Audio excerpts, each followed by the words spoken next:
This is the cooking mama shell that I got from AliExpress. It's very nice. Even has the nice little knobs.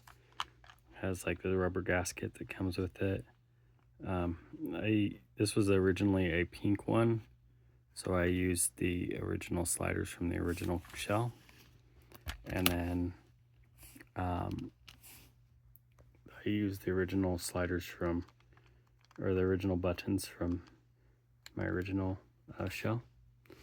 The battery's really dead on this. I don't know why it's doing this, but ever since I put it back together, it kind of turns off immediately. So I don't know if there's like a problem. I might have to take it back apart and look. Other than that, it looks like it's really nice. It's a nice pink.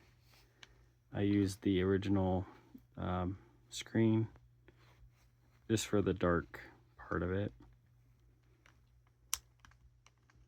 But yeah, it's pretty nice. The screen and everything works.